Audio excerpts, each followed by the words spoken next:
And we are back. Hello, the internet. It is me, Cameron Dangerous Drip Matter, from before.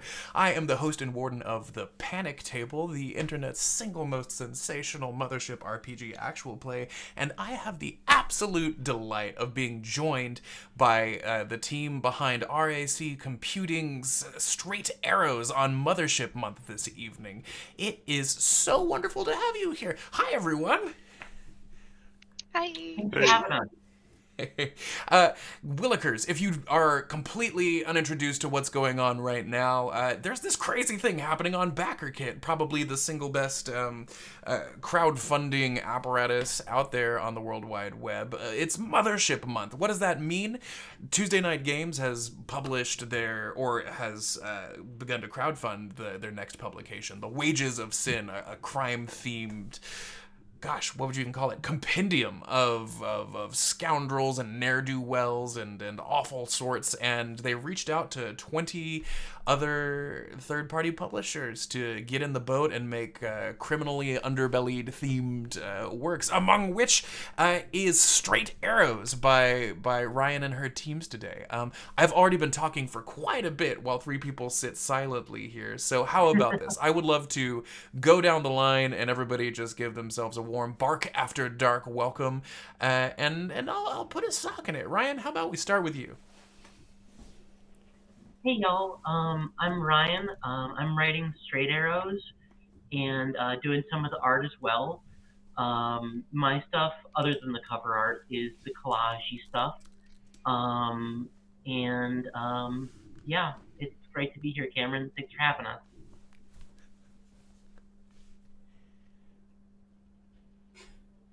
Hello. My turn? Sure, yeah. Let it rip. I am. Okay, so. Hello, I am Warren. I'm making the maps, mainly for the module. And, yeah, that's it. That's great. How about you, B?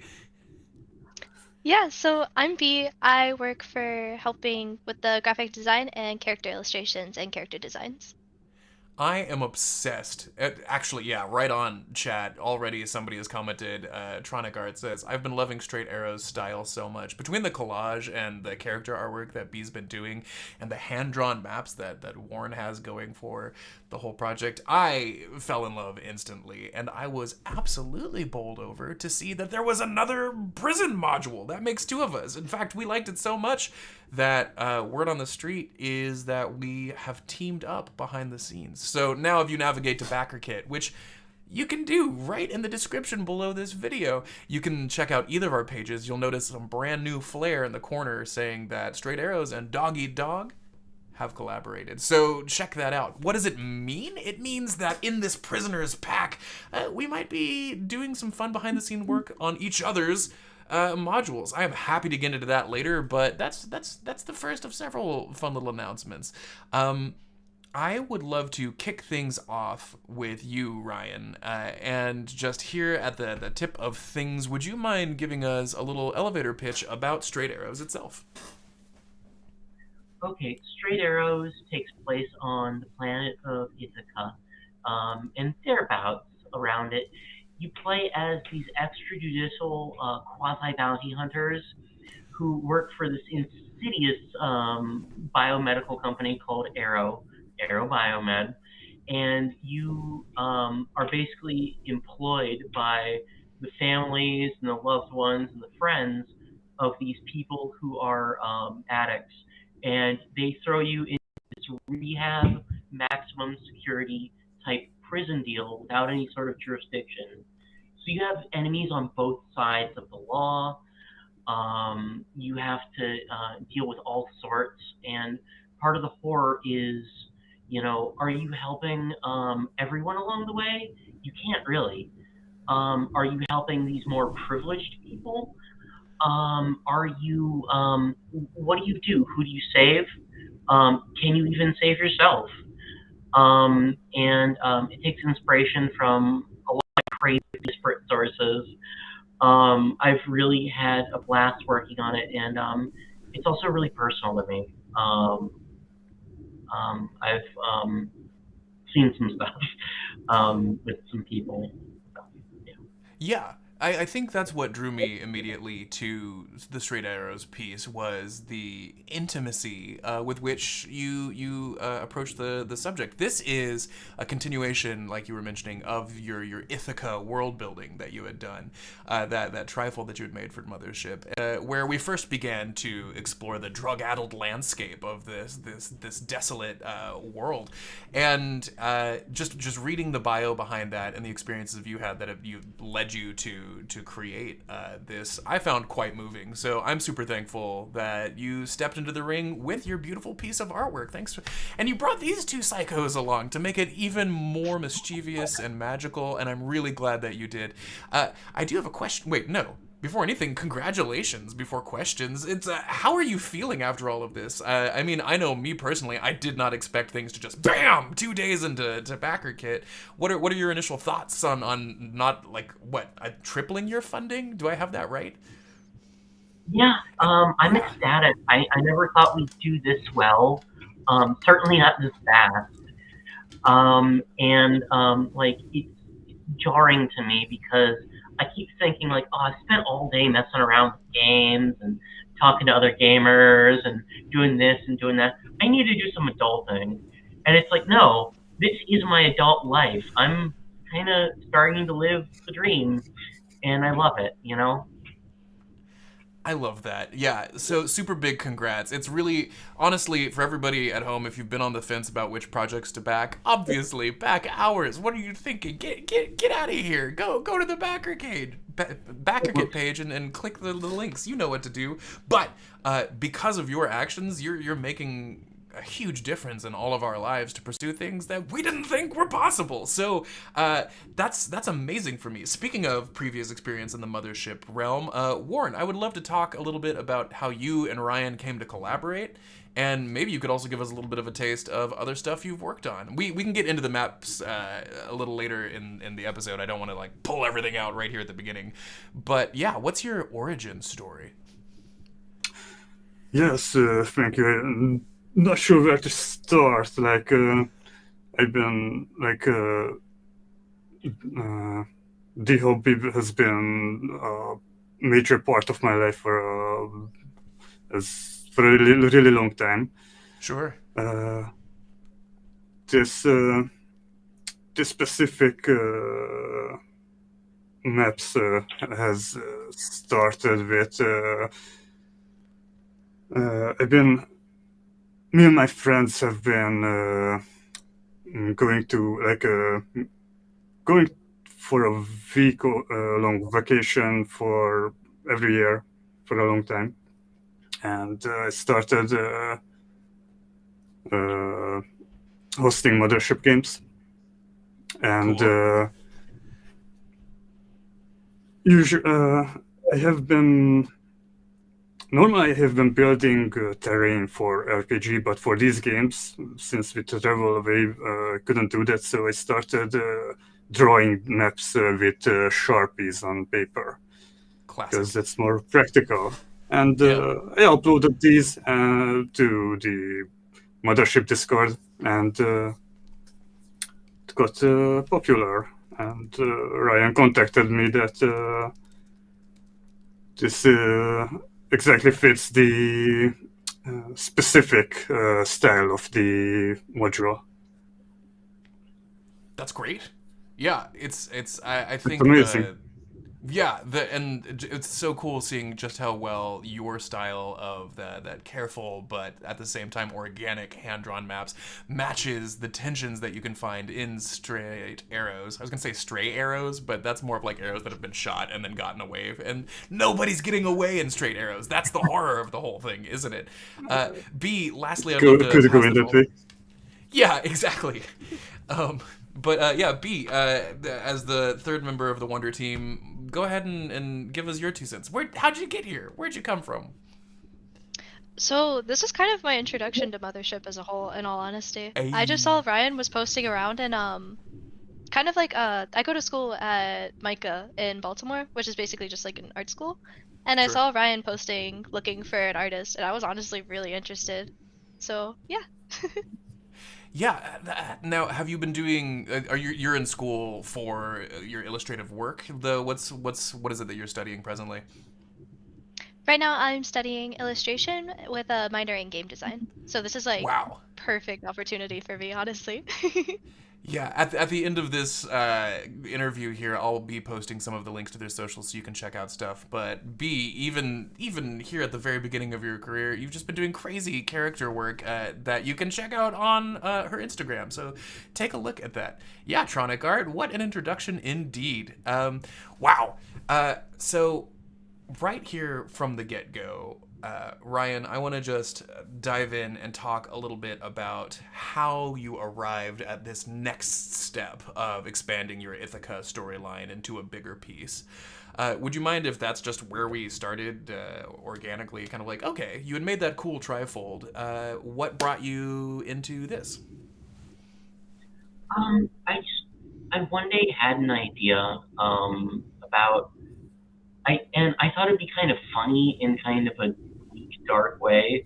Like, what if this terrible pharmaceutical company and other had a monopoly on all sorts of healthcare, and was really making it both ways, had a win-win situation. They were paid to set up, to quote comic, I don't remember which.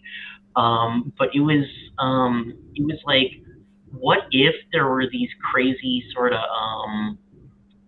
paramilitary rehab counselors / bounty hunters who would involuntarily commit you? And then I started to take it more seriously, and I started to play around with some of my experiences and some of the experiences of people I loved, and to develop it into more of a serious concept. Ithaca is, like, it's a world that has a lot of problems. I'm trying to give it a rich culture, and I'm kind of inspired by, real world history, and some of the media I consume. And I wanted to give it this sort of, beat down, now not down but not out, kind of thing going on.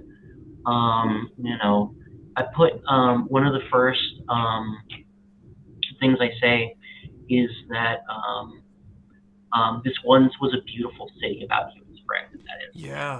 The capital once was a beautiful city. To some, it still is.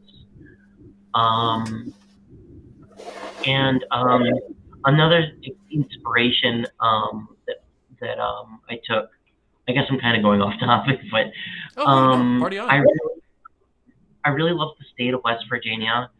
I've only had the chance to visit like maybe half a dozen times, but like it's a beautiful place to me. It has a beautiful culture, and they have some really rich labor history. I don't know if you've heard of the Blair Mountain. I think it was a war, technically, but they sent in Pinkertons and troops, and I think bombed them with planes because they were trying to unionize. What? Yeah, they don't teach you about that in American history. No. It's insane. But I thought, it'd be funny. Mountaintop removal in reverse. Like, instead of the mountaintop getting removed, they remove everything other than the mountaintop. Wow. And these people live in these like mountain archipelagos above this like barren, small covered landscape in these beautiful pine forests. And I thought that'd be kind of cool. I don't know. But it kind of developed organically over time.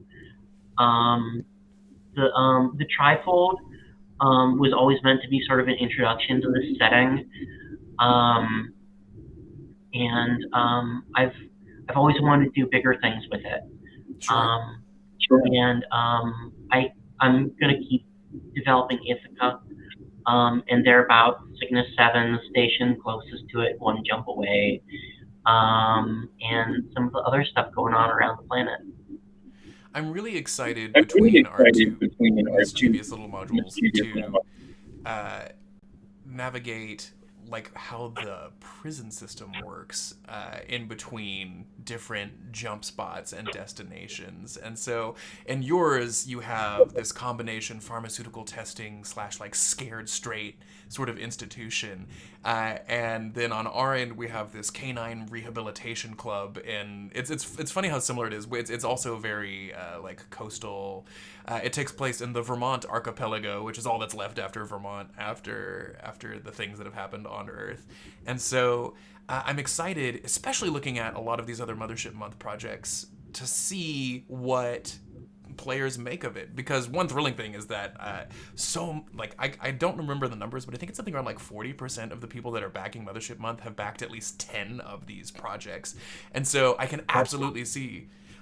I know. And so like using Wages Material or Devil's Due or Operation Golden Cut, and then things going wrong for them, and them being, you know, whether they get into drugs or they're on the wrong side of the law, and then being abduced into the Straight Arrows facility, or penalized and sent for canine rehabilitation at Fern Kennel Club.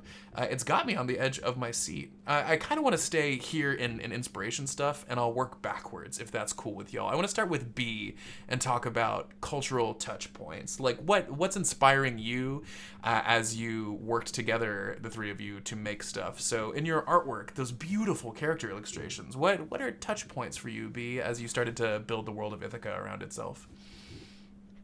Honestly, most of my inspiration is from just like games in general that I like. A bit more like video game-ish. I'm really into Final Fantasy. Right now, it sounds cheesy, but I'm really into like character designs for like Fortnite and stuff. Because like I think there's opportunity that can be seen in like even in the most unsuspecting of places. But Sure. just in general, like video games is a heavy inspiration for me. I love fighter games, and like I feel like for this game, I've been trying to go a bit more realistic with the character inspirations. So I've just been looking around like Baltimore, for example. Mm. That's a fantastic response. I'm curious to what it was like collaborating in the early stages with Ryan as she approached you and was like, "Hey, I'm putting together." What was that like as far as just I guess one, with being made aware that Mothership existed, and then two, thinking about how to start designing characters for that. Is that a fair question? Yeah. So I feel like it was a really easy process. Ryan could communicate her ideas like beautifully. And Mm. I just kind of came with like my own ideas, kind of presented them, and was like, "Hey, do you think this is okay?" And Ryan gave like again the most like beautiful feedback that just like the process was so easy. That's cool. Yeah, just reading the chat here for a moment. Yes, if by the way, thanks for being here, everybody. At any point during this, I will hone my powers of hyper attention deficit disorder to check in with the chat. And if you have questions for Ryan, Warren, or B about Straight Arrows or Final Fantasy, please just chime in, and we can take it from there. But yeah, how about you, Warren? As you think about cartography specifically for games in general, are there pieces of art or culture that you are drawn to that inspire how you then go to make maps for people? No, so I've been using multiple techniques for when I run games. Like I've been using 3D terrain, but also theater of the mind, and I found that it's best to use a blend of the two, because both have its upsides and downsides, and like I think drawn maps, like just these simple black and white drawn maps, really work well for these, because it's clear to read. Everyone can see it well on the table. Sure. There's nothing that obscures the view, and but it also leaves enough for the imagination. Yeah, here's a question for you, Warren. Speaking of that, how do you know what to not include on a map? As we all know, like Mothership is full of all sorts of secrets and surprises and things. So what goes into your considerations of what to display versus what to leave to the imagination? Usually, I go with the method of only drawing what's normally there. Like what is expected. And when there's something if something goes really terribly wrong, I might not draw that on. So Right. that could be described, because when it's described, it could be more visceral. The players can kind of ignore how something looks like drawn, but if you put the image in their head, then they cannot ignore that. I'm an evil warden. Yeah, Ryan, go for it. I just wanted to say, Warren's maps are fantastic. He's working on another that we hope to show you. And that map that we have on the main Backerkit page of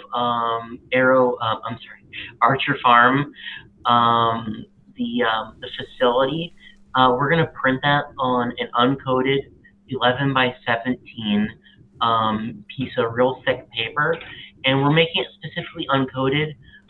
That way, if you want to draw or color or whatever on your table map, make your escape plans, show where the guards might be, or just color it in for fun. You know, I'm a game designer, not a cop. I'm not going to tell you what to do. Here's a question for you, Ryan. Two things.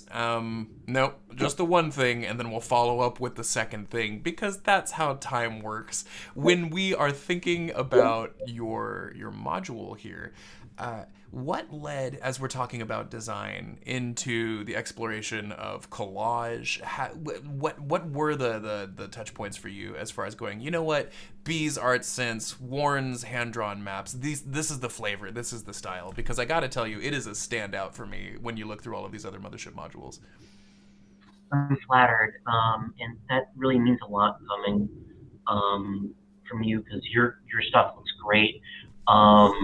Dog Eat Dog is metal as hell. I mean, we're like two very different art styles, but my touchstone is I've seen some really good collage artists, including our cover artist Frog Boy, and I was just sort of inspired by his work and kind of the aesthetic of punk rock zines, and I have all these old comics that I got in a lot that were really cheap in bulk, some Vertigo stuff mostly, and I just cut them the hell up and mixed and matched it with a bunch of stuff, and I'm always experimenting with new types of art. Sure. I feel like I'm not good at any one particular thing, so I try and make it up with the composition, you know what I mean? Like a collage. I put it all together. But I have a piece that I haven't scanned yet out of sheer laziness. Oh, sure. It may or may not make it in, so if it doesn't, you're seeing it here for potentially the last time. But it's a little collage I made with some photography instructions, a comic, and some craft paper, and whatchamacallit.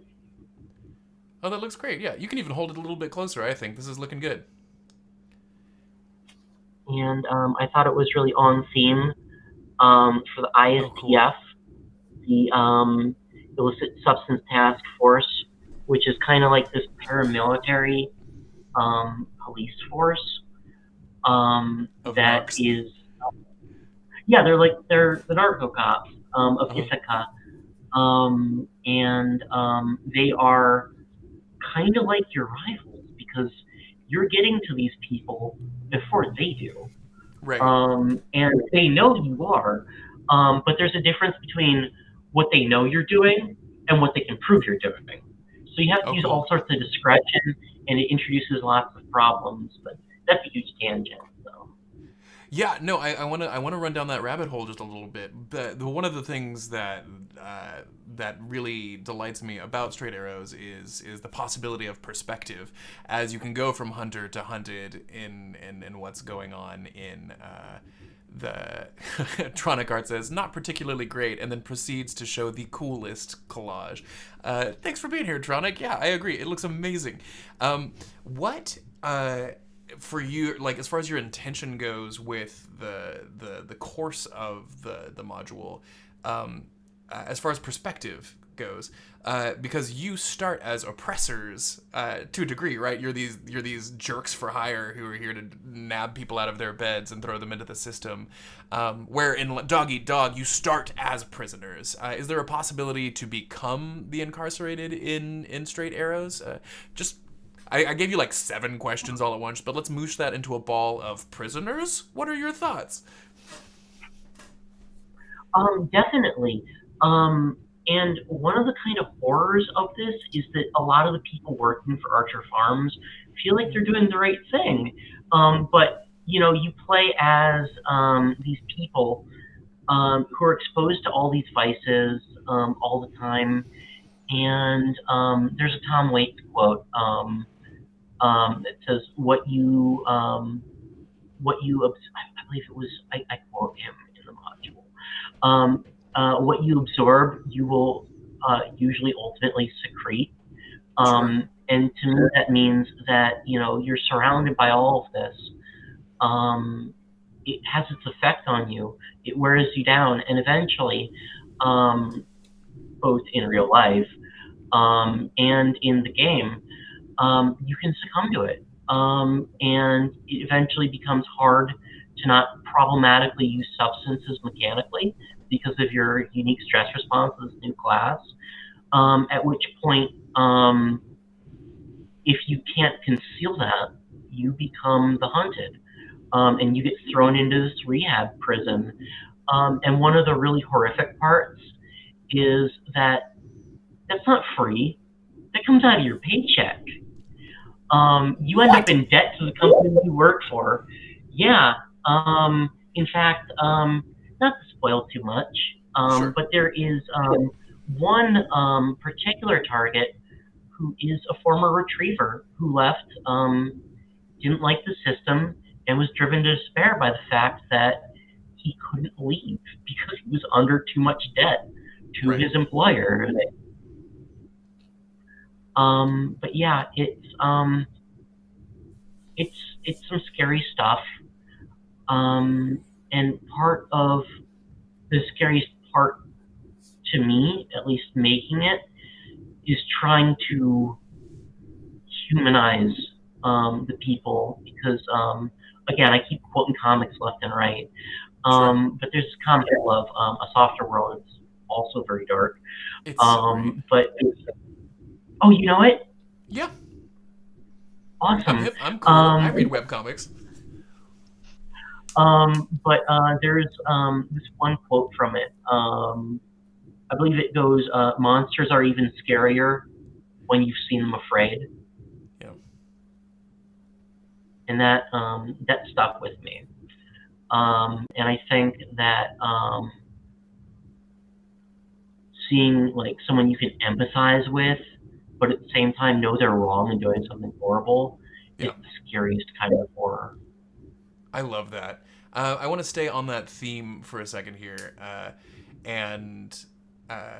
actually, yeah. This is a great question for both Ryan and for Warren here. Nick Naga says, "Love that Archer Farms map looks like kind of an old ski resort map." I absolutely agree. Will other maps in the module be in that style? Warren, chime in. Yes, there are multiple maps planned. I'm working on the next one right now. It's what should I say about it? I will spice it up a bit, like each one will be a little different. I don't like to do the exact same thing twice, but it's generally the same style. Cool. I have a question for you too. How does this? This isn't the only Mothership work that you've made maps for. How does this compare to the other stuff that you've done in the third-party community? I haven't done any how should I say, official, or I haven't published anything. It's just for my own home games. Sure. But and that's why it's so amazing for me. Like a few weeks ago, I was just only making for myself these things, and now here I am. Yeah, it's crazy. I can show some of the other maps. Yeah, go for it. Like that's fun. Here is one of the spaceships I designed for one of my parties. It has... I'm obsessed. That looks so good. Thank you. Yeah. It has a lot of things I learned from a video game called Space Engineers. I learned how to build somewhat realistic spaceships, how to put things in. And I also made a little model of it. Look at that! Just so the players can see how it looks from the outside. Oh, that's crazy. So you would just put that on the table so they can use it as a point of reference. That's really, really cool. Yes. Yeah, I have to say, I've been running this playtest, but I can't wait for Warren to run a game for me, because he really goes above and beyond. And just, I love hearing about his play reports. I even told him once, don't spoil it for me. I want to find out as it happens, because he goes above and beyond. He sounds like a really, really great one. I'm excited to try that out. Yeah, the one we're rustling up later in Mothership month here, if we can spare the time to run some actual plays just here in the channel, as well as the premiere of Dog Eat Dog, our fancy pants The Panic Table AP that we've made as a companion for our book.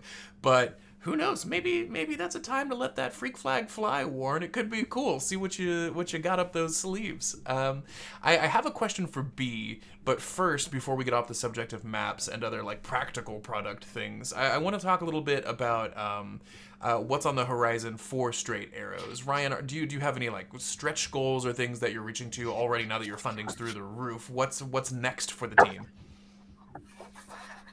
Well, we hit all of our announced stretch goals. Yeah, it's time to dream big, I guess. We had the upgraded paper, so it's nice and thick. We want it to last. Hopefully, it's going to be for long campaigns, but I digress. Yeah. We have that nice free map, the 11 by 17, and if we hit 10K. You're hearing it here first. We're going to have a digital tool to help you roll up those patients, so that you can go all through those procedures lickety split, and have some really cool procedural investigation potential. Oh, that rocks. It's going to be awesome. I have a background in digital game design. Still finishing up my degree. But it's going to be awesome. I think y'all are going to like it. and right now you're already like past the 7.5 mark if I'm not mistaken in the campaign. So y'all heard it first. Just head on over to the Backerkit and let's push that all the way to 10. It's only what 1/3 of the way into Mothership month, so I think that stretch goal is absolutely a reality waiting to happen. Similarly, you may have noticed that we are calmly but courageously pressing towards 25K. If that happens for Dog Eat Dog, we already have 10 horrors awaiting you at the Fern Kennel Club, ranging from terrifying canine creatures to awful diseases and godlike beings in the woods. If we hit 25K, we are doubling down on our dog likes. Yeah, we double dog dare you to help us go to 25K. Just get us there. We believe in you. Thank you for believing in us. I'm excited to just unleash the worst horrors we can imagine into our penitentiary system. Speaking of horror and commercial over, B, I would love to hear your perspective on creating artwork of real people in what you understand as an artist is supposed to be a horrifying scenario. When you think about integrating horror into your artwork, what inspires you? What connections do you make, etc.? So I don't know. I feel like the best horror roots itself in reality, if that makes sense. Yeah. So having these realistic designs, not like super realistic, but like more grounded than like other forms of art, you know? I feel like that adds a sense of like this could happen to me kind of thing, and it like lets the players immerse themselves a little bit more. Cause I absolutely love horror media, like any horror show, any horror movie, I am obsessed with. And they all kind of happen to these people that are like more so realistic. Like some of my favorites are Midnight Mass, The Substance, anything A24, Oh, stuff The like Substance. that. Like I just saw that a couple weeks ago. It blew my mind. it's so Wild. good. Yeah. Don't Yeah, spoil so it for me. I'm I meaning feel like to do that.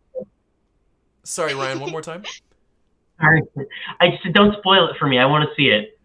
Oh, yeah, it's real highly gross. I don't recommend. even think that's a spoiler. It's the most disgusting, most delightful thing I've ever seen. It's horrifying.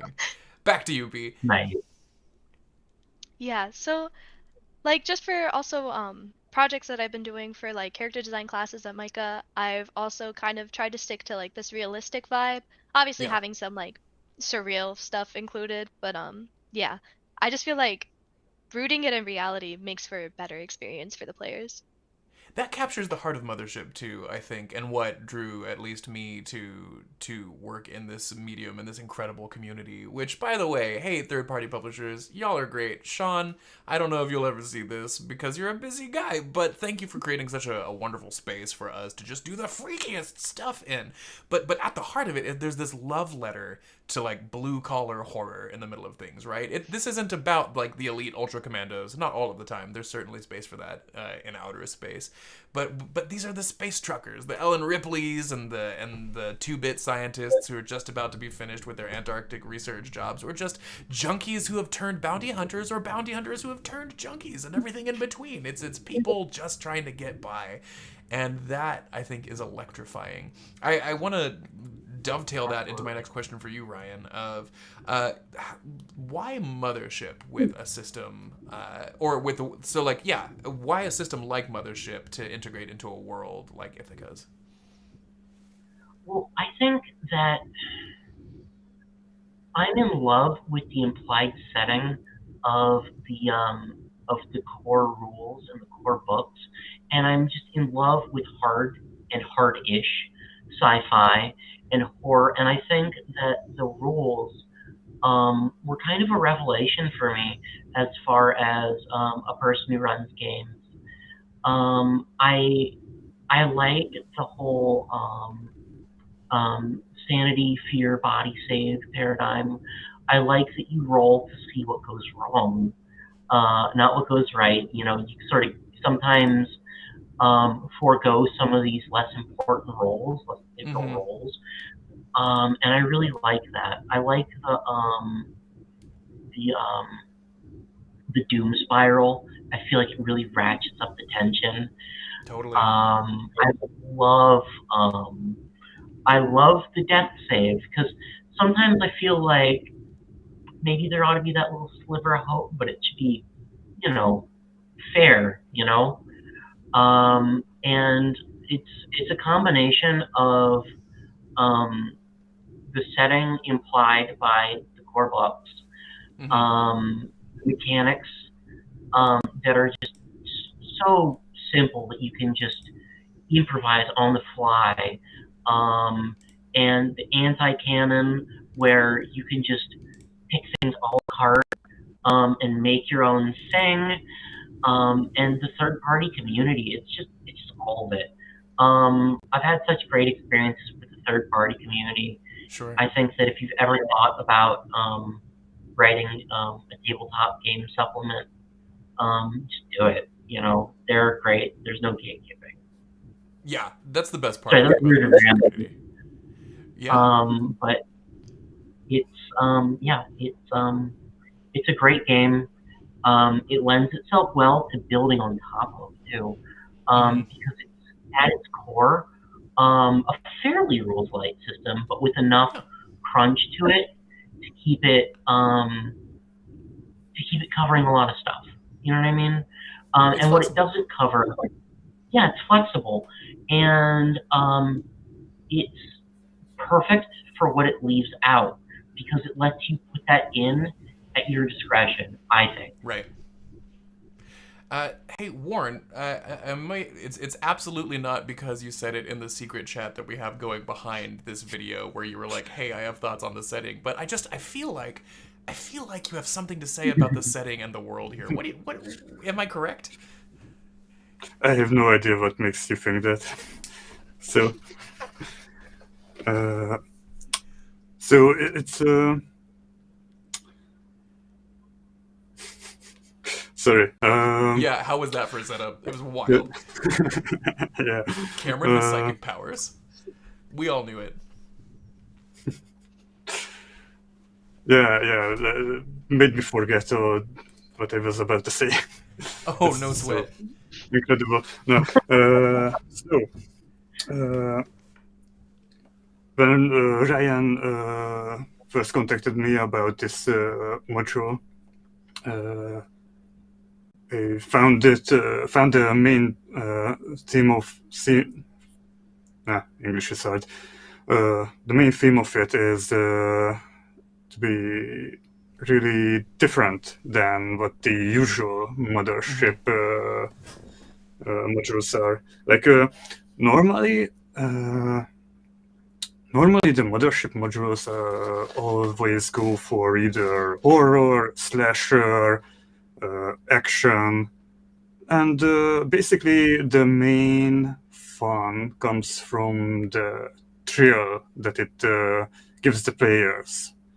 And this module can also give this, but it also adds this layer of more serious drama, and that's it's a bit more of an acquired taste, I think, and it's really good to see that how popular it is, despite it's not as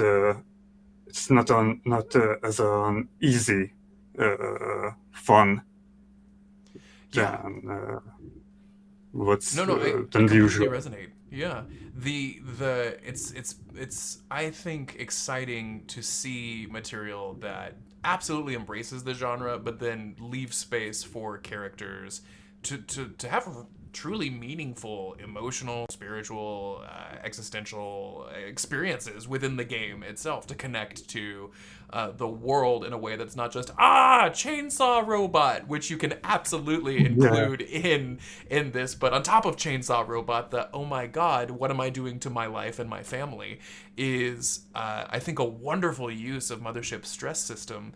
As you see, whether it's the people you're pursuing decay, or even watching your own self spiral into the horrors that Ithaca have to offer. There's One of my favorite things in Mothership is the Warden's Guide. I don't know, B and Warren, if oh well, of course Warren, you've read it, but it comes with the thing. You may have, I don't know. It's the who reads anymore? I don't. That's not true.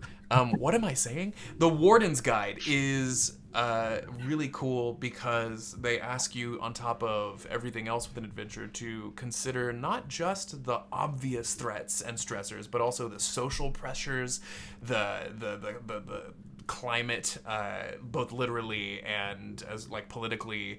What are the different things that can affect your characters that aren't just Chainsaw Robot? Even though Chainsaw Robot, I think we can all agree, is deeply rad. So. I think specifically Straight Arrows does an amazing job of taking that nuance and making it the front runner of the adventure. Would you say that's an accurate accusation, y'all? To me, it seems like it's not afraid to ask more deeper questions. Yeah. I like to think so. I mean, that's what we go for. And I really hope so. I think it does. And I really like to try and give those, or facilitate rather, those game experiences. Well, good. But at the same time, sorry. So at the same time, it also is it brings in some these sci-fi elements, so that it's also different, and there is things to explore. I was distracted by the chat and where my design partner Jack Panic said, "Okay, Cameron, we'll scrap the chainsaw robot." Jack, the kid stays in the picture. That's part of it. It's not going anywhere. Yeah, as part of our collaboration. Chainsaw dog? Chainsaw dog. Okay, yeah, we'll work on that together. B, I'll hit you up after the chat. That's really exciting. Yeah, we've got a lot of really weird dogs. Dog legs. Sorry, one more time, Ryan. The mic cut out. I'm really excited to hear about some of those dog legs. Oh yeah, I mean, I can talk about dogs. You want to talk about dogs? We've got a little bit of time left. So here's my favorite thing about this in Dog Eat Dog. It's that it takes place in a world where dogs are extinct, and so like it's about 200 years in the future from now, and just terrible things have happened on Earth. So between climate change, it's actually one of my favorite pull quotes from filming the actual play. We had an amazing comedian from Many Sided Media, Chinook Tessera, who, Chinook, if you see this, hey, you were really wonderful. But he was telling me, he's like, you're telling me that even 200 years in the future, white people let dogs die out? I don't buy it. But they did. And that is something terrible that happened. And so what is exciting about the Red Fern Kennel Club is that they've engineered the closest thing to a real dog that you can get. It's much better than cybernetic dogs or android dogs. And very... You know, honestly, if I had to give like a 2-sentence pitch of Dog Eat Dog, it's a prison setting, but is otherwise dog-themed Jurassic Park.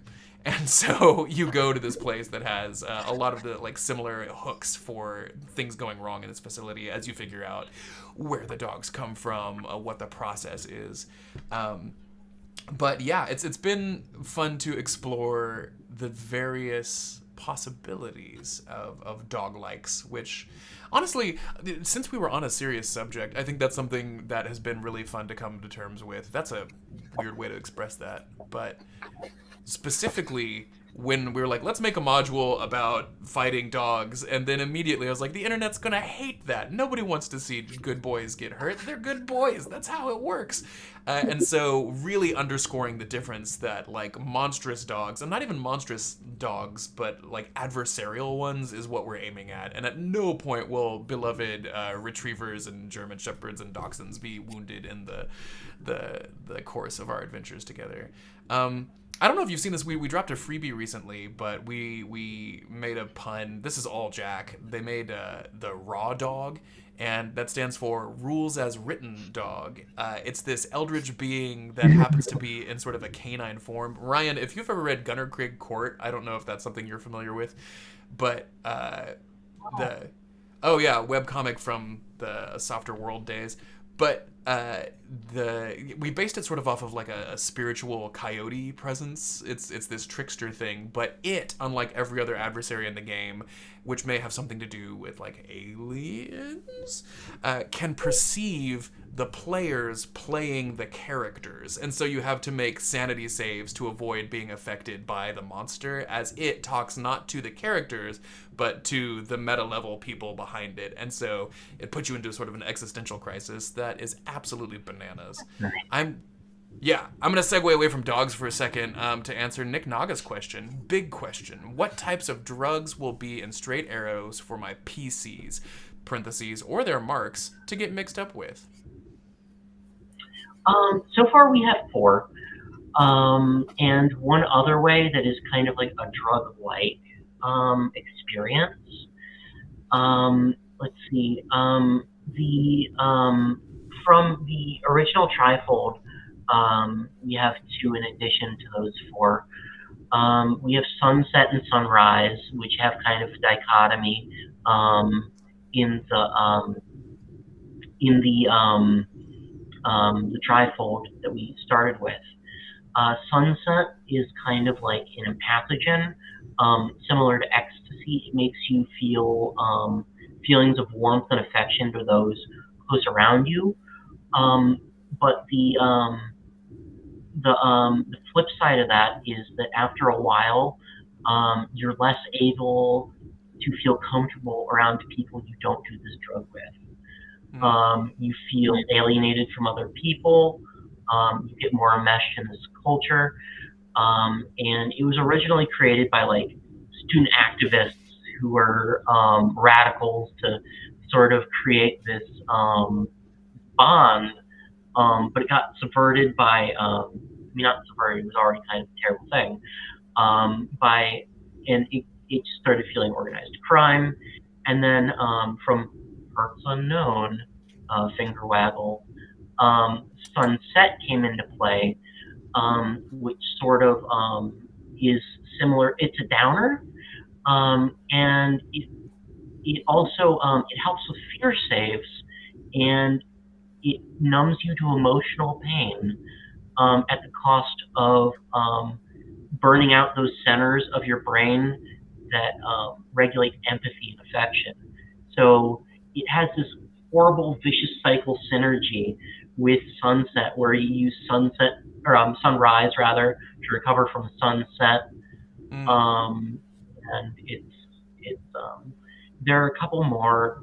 Clonazeprazamine. I thought about how people sort of perceive their natural environments and how unnatural and uncanny space must be.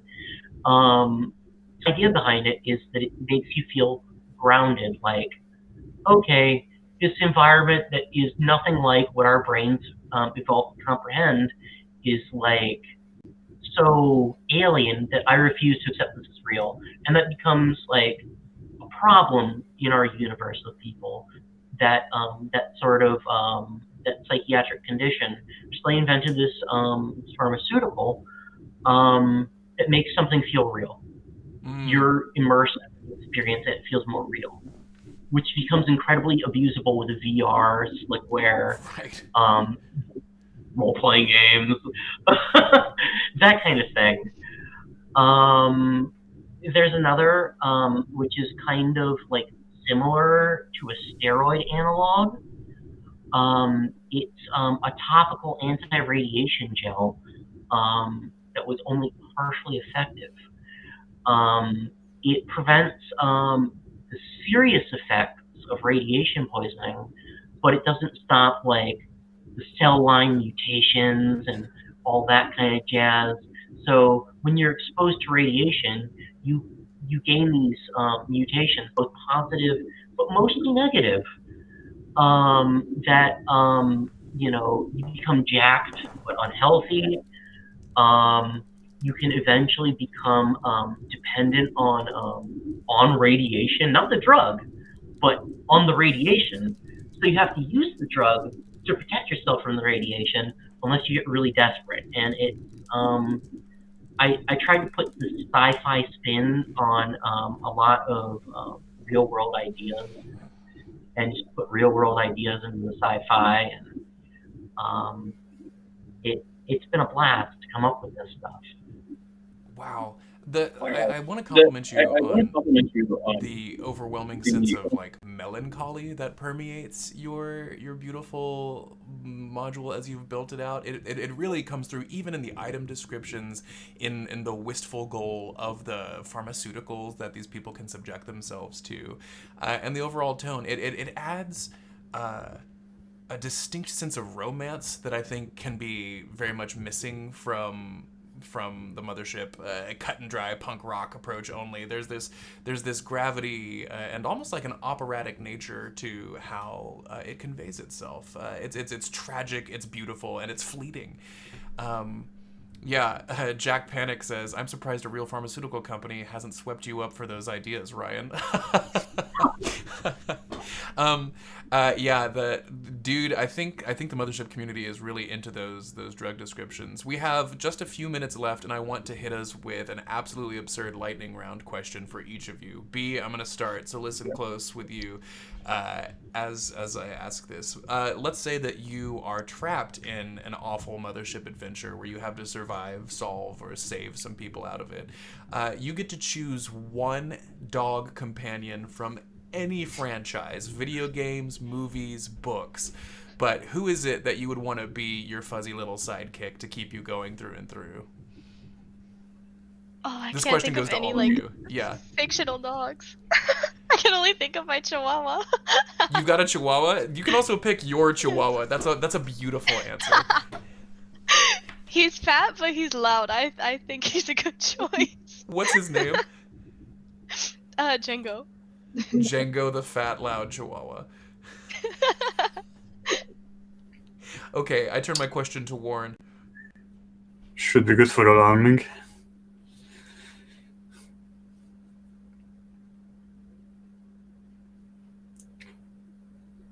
I'm listening. Oh, same question. As far as dog companion goes. Did I? Yeah, sorry. Oh, okay. There was this old family movie that had this Saint Bernard's dog, Beethoven, I think. Beethoven! Was its name. Yes! That's the first that came into my mind. Solid choice. So we've got a fat Chihuahua. We have one of the biggest breeds of dogs there are. And how about you, Ryan? I'm gonna go with my dog Anna that I had back when. She was such a sweetheart, and she really came out of her shell. We adopted her. She was very skinny, very emaciated, and she was just a boxer lab mix. I feel like she'd be very emotional support. Maybe help me keep that stress down, keep level-headed, not panic. I mean, I'm not just being sentimental. I think that she would have some good mechanical benefits. Either that or Cujo, because I like a challenge, and I think I can reach the Savage Beast. And it would be a very dog. Oh, wow. I'm totally into that. I think I would choose... Did y'all ever watch BoJack Horseman? My choice is Mr. Peanut Butter. I will be answering no further questions at this time, but I think he would be great to have along on this. The time flew by, y'all. If you're watching now, thank you for joining us. I'll toss the ball to the others to say thanks and good night. But please check out this beautiful elegaic world that's set in heartbreaking Ithaca and enjoy the wild pharmaceuticals that Ryan has invented, the beautiful character art that B has created, and the absolutely jaw-dropping maps that Warren has produced as you look into Straight Arrows. And if you still have energy and money after that, bring it over to Dog Eat Dog. We've got some furry pals. They're gonna bite you. It's the worst. So, wow. Any last thoughts from the three of y'all? It's a really brave thing to bring a regular, nice dog into Mothership. It's dark, that's for sure. I can't wait for Dog Eat Dog. It's gonna be great. And I can't wait to hear more behind the scenes. Yeah, Great. thank you so hey, much for We need having more us. questions. I wish we had more time. Don't we all? That's c'est la vie. One thing that I want to point out here is that the Midnight Tavern, the online retailer of homegrown modules and monster books aplenty, says, please add a retail pledge to your campaign, Ryan. I would love to stock it in my store. So, hey, perks, that might be great. Let's stick that on there. Absolutely. Yeah. Daryl, I agree. Mr. Peanut Butter is a great choice. Of course it is. That absolutely is. My friends, I've kept us too long already. Thank you so much for joining us. I've had a blast and can't believe the time is already over. I care for each of you in separate but deeply animalistic fashions. And with that, I say good night and thank you for watching Bark After Dark. So long, friends. Thanks, Cameron.